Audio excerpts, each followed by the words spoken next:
Operation లేకుండా మోకాలు మరియు నడునొప్పులకు అత్యాధునిక చికిత్స. చిన్న ఇంజెక్షన్ తో పరిష్కారం. Elites pain and pain management. నమస్తే, వెల్కమ్ టు ఐడ్రీమ్. నేను మీ మాధురి. ప్రస్తుతం మనతో పాటు సైకాలజిస్ట్ వంగిపరపు రవికుమార్ గారు ఉన్నారు. తన హెచ్ఆర్ మేనేజ్మెంట్ కూడా. సో తనని అడిగి సొసైటీలో అసలు సైకాలజీ పాత్ర అసలు ఏం జరుగుతుంది అనేది డిఫరెంట్ వేస్లోని గ్యాడ్జెట్స్ యూజ్ చేసి కానీ కొంతమంది రాణిస్తున్నారు, కొంతమంది రాణించలేకపోతున్నారు. ఇలాంటివన్నీ అసలు ఏం జరుగుతుంది అనే దాని మీద అవగాహన తీసుకుందాం. నమస్తే సార్. నమస్తే అమ్మా. సార్, మనకి సిద్దిపేటలో రీసెంట్గా ఒక అమ్మాయి ఫ్రీ మెడికల్ సీట్ కొట్టింది. ఎలా అంటే అమ్మాయి ఎటువంటి క్లాసెస్కి వెళ్ళలేదు, ఎక్కడికి వెళ్ళలేదు, ఓన్లీ మొబైల్తోనే తను ఫ్రీ సీట్ కొట్టగలిగింది. సో మిగతా వాళ్ళకి అది ఎందుకు సాధ్యం కావట్లేదు? ఆ అమ్మాయికి ఎలా సాధ్యమైందంటారు? మీరు అడిగిన క్వశ్చన్లో వండర్ఫుల్ ఇదేనమ్మా. ప్రస్తుత కాలంలో మన టీనేజర్స్ అబ్బాయి కానీ అమ్మాయి కానీ వారి యొక్క టైం మేనేజ్మెంట్ దగ్గర, అంటే నేను ఇక్కడి నుంచి ఎక్కడికైనా వెళ్ళాలి అనుకున్నాను. Example I take it Delhi వెళ్ళాలి అనుకున్నప్పుడు నాకున్న సమయం ఎంత, నేను ఎంత సమయంలో అక్కడ చేరాలి, నా దగ్గర ఉన్న ఆర్థిక వనరులు ఏంటి, దాన్ని ఎలా వాడుకుంటూ అక్కడ ఆ సమయాన్ని పాటించటం అనేది ఎక్కువగా పాటించలేకపోతున్నారు. దీనికి రకరకాల కారణాలు ఉన్నాయి. కానీ మీరు అడిగినటువంటి క్వశ్చన్లో ఆ అమ్మాయి దీన్ని తలుచుకున్నాడు. మనకి వెంటనే మీరు అడగంగానే గుర్తుకొచ్చింది. ఆ అమ్మాయి ఉంది పూరి గుడిసె. అవును. పొద్దున పూట తింటే రాత్రి తినగలదో లేదో, ఎందుకంటే తల్లిదండ్రులు ఇద్దరు కూలీలు. ఓకే. కానీ ఆ అమ్మాయికి తన కుటుంబం యొక్క పరిస్థితిని మార్చాలనే ప్రయత్నంలో తను చేసినటువంటి మంచి ప్రయత్నం. అంటే తను ఏమనుకుందంటే నా కుటుంబాన్ని నేను ఇన్ని రోజుల తర్వాత ఈ స్థాయిలో చూడాలి అనుకుంది. వెంటనే ఏం చేసిందంటే తనకి తల్లిదే రోజు వచ్చే కూలి ఇంట్లో తినడానికి సరిపోయినా కానీ అమ్మతో చెప్పింది, అమ్మ నాకు ఒక చిన్న మొబైల్ ఇది కొనిస్తే నేను ఎక్కడికి వెళ్ళకుండా మెడిసిన్స్ ఇది తెచ్చుకుంటాను, నేను చదువుకుంటాను అంది. తల్లి అంది, ఏంటి నువ్వు కలలు కంటున్నావా, ఇది పాసిబుల్ కాదు కదా అన్నట్ట. అంటే లేదమ్మా నువ్వు చూడు ఇదేంటే ఆ తల్లి చాలా కష్టపడి ఇక్కడ ఇంకా 2 ఇళ్లలో ఎక్కువగా పనిచేసి కొంత డబ్బు తీసుకొచ్చి అమ్మాయిని ఎవరి దగ్గరో 50%తో ఒక మొబైల్ అడిగి కొనుక్కొచ్చి ఇచ్చింది కూతురు. ఇవ్వగానే అమ్మాయి దాంట్లో నుంచి నెట్లోకి వెళ్ళి తనకు కావాల్సినటువంటి సబ్జెక్ట్స్ని వాటిని అన్నింటి తీసుకొని ఆ సబ్జెక్టులలో చదువుకుంటూ ఆ క్వశ్చన్లలో వచ్చినటువంటి డౌట్స్ని తను కాలేజీకి వెళ్ళినప్పుడు ఆ లెక్చర్స్ని అడిగి తెలుసుకోవటం మొదలుపెట్టింది. మొదట్లో అందరూ పిల్లలంతా కూడా హేళన చేశారు, పుస్తకాలు చదివేనా జీవితం అంటే ఏంటిది అనుకుంటా. కానీ ఆ అమ్మాయి ఒకటి చెప్పింది, నా జీవితంలో 26-27 ఏళ్ళ దాకా నేను చదువు మీద ఫోకస్ చేస్తే తక్కిన జీవితం అంతా అందరూ నా మీద ఫోకస్ చేస్తారు, నా లక్ష్యం ఇది కావాలని. ఎందుకు అంటే మా ఇంటికి ఎవరు ఎక్కువ రారు, ఎవరు వచ్చినా కానీ మమ్మల్ని రమ్మని పిలుస్తారు, పిలిచేటప్పుడు కూడా మమ్మల్ని పిలిచే పిలుపులోనే ఒక నెగటివిటీలో పిలుస్తారు, ఎందుకంటే మా పేరెంట్స్ మాకు ఇది ఉంది, దాన్ని నేను మార్చాలి అనుకుంటా. తను ఏం చేసిందంటే ఆ టైం అప్పుడు నుంచి ఒక లక్ష్యంలాగా ఒకటి తీసుకుంది.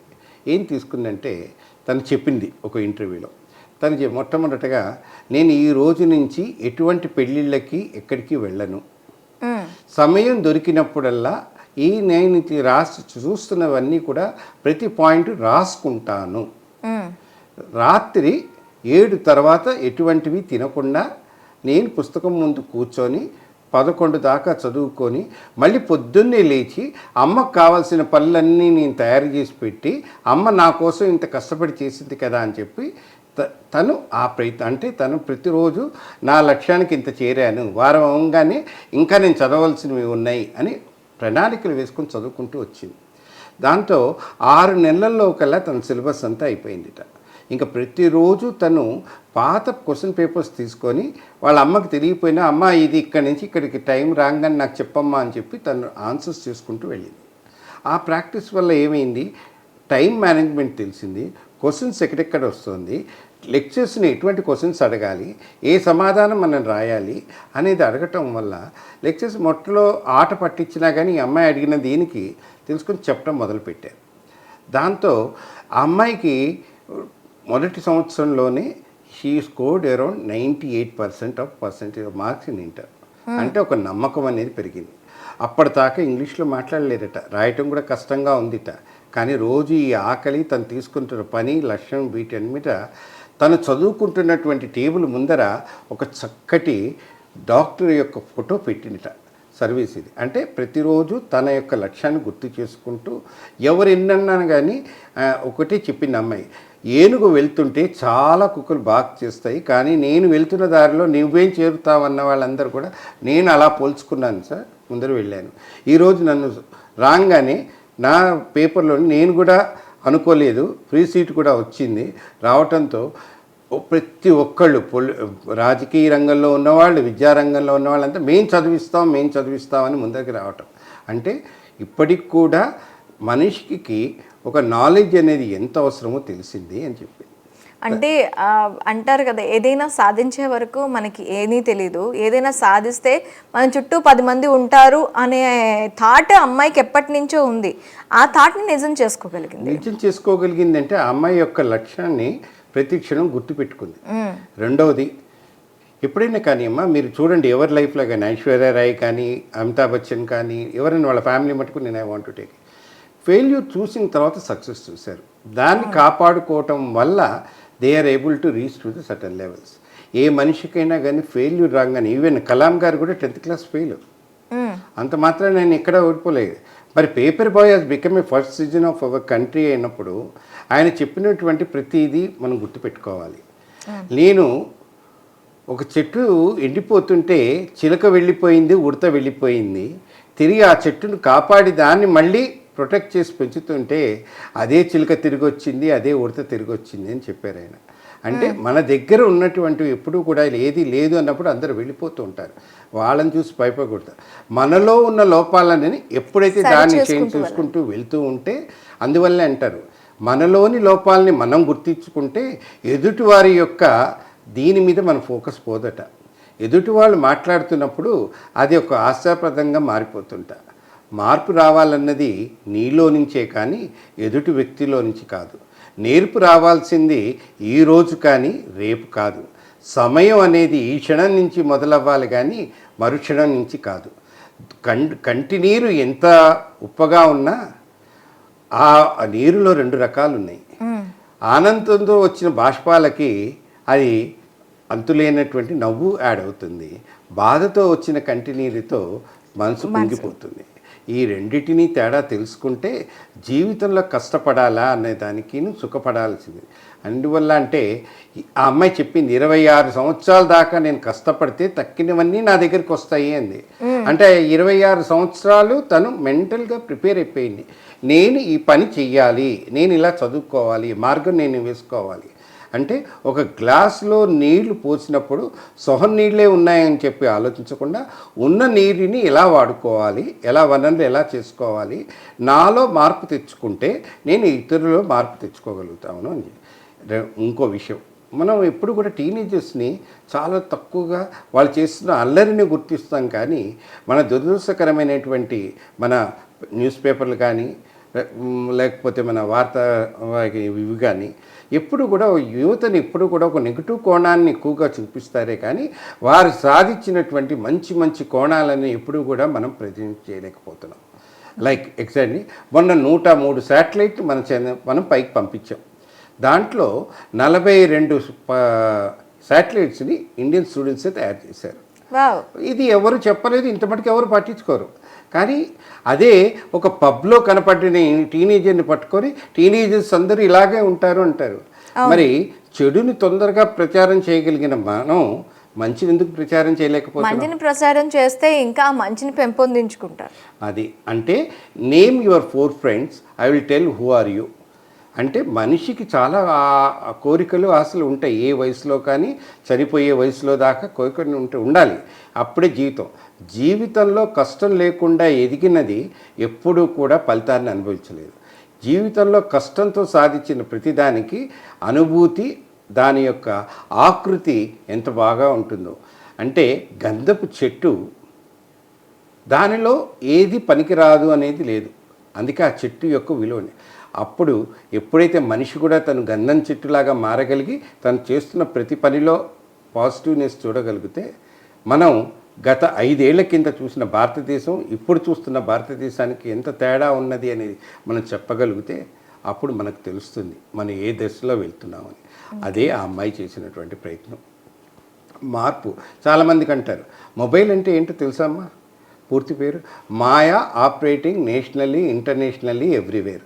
అంటే దాంట్లో ఉన్నది ఏది కూడా మీకు, కానీ అది వాడే విధానం, అది నేను ఏ పర్పస్ కోసం వాడుతున్నాను, ఎందుకు వాడుతున్నాను, ఎందుకు చేయగలను. అమ్మాయి మీకు నెలకి ఎంత కట్టిందో తెలుసా అమ్మ? మొబైల్ బిల్ దీనికి 250 రూపాయలు.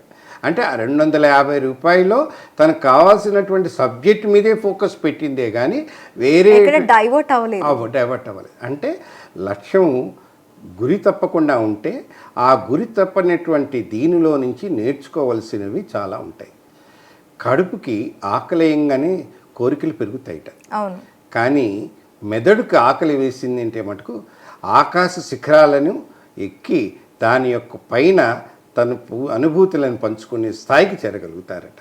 అందుకని మనం పేరు గొప్ప కన్నా కూడా మన యొక్క స్వయం శక్తితో విత్తనం లోపల ఏ మొక్క ఉందో తెలుసుకొని అది ఎక్కడ నాటగలిగే శక్తి సామర్థ్యాలు ఎప్పుడైతే మనలో పెంచుకుంటామో ఆ విత్తనం యొక్క విలువ పెరుగుతుంది. అందుకే రైతు ఎప్పుడు కూడా లాభము, నాకు ఈ వరదలు వచ్చాయి, నష్టం వచ్చాయని ఎప్పుడు అనుకోడు. ఈ ప్రయత్నం ఫెయిల్ అవుతే మళ్ళీ నేను తిరిగి చేయాలనే ప్రయత్నం చేయటం వల్ల ఈరోజు మనం 4 పూట్ల కానీ 3 పూట్ల కానీ 2 పూట్ల కానీ 1 పూట కానీ భోజనం చేయగలుగుతున్నాం. కానీ ఆ విలువ తెలిసిన దీనికి రూపాయికి ఎప్పుడూ కూడా విలువ తగ్గదు. ఎటు చేసినా కానీ రూపాయి విలువ రూపాయి. విద్యార్థి విలువను తెలుసుకోగలిగితే రాబోయే 25 సంవత్సరాల దాకా భారతదేశంలోనే టీనేజర్లు పనికి రావటం, ఇది మానవ వనరులు మన దగ్గర ఉన్నాయి. వాడుకునే విధానానికి కావాల్సినటువంటివి 3 అంశాలు ముఖ్యంగా కావాలి. అది మొట్టమొదటిగా విద్యార్థిని నమ్మి సరియైన మార్గం ఇవ్వటానికి మన చుట్టూ ఉన్న చట్టాలు కానీ రాజకీయ వ్యవస్థ కానీ పునాదులు ముందరి నుంచే వేయాలి. రెండవది విద్యార్థి యొక్క విద్యా విధానంలోకి వచ్చేటప్పటికల్లా చాలా మటుకు మనకి ఏమైపోయిందంటే కార్పొరేట్ వ్యవస్థ పెరిగిపోవటం వల్ల రియల్ స్టూడెంట్స్, రియల్ ఎఫర్ట్స్ ఉన్నవాళ్ళు, ఆ కడుపులో ఆకలి ఉన్నవాళ్ళని మనం ఎక్కువగా మెరిట్ స్టూడెంట్స్ అంతా కూడా మైగ్రేట్ అయిపోతున్నారు.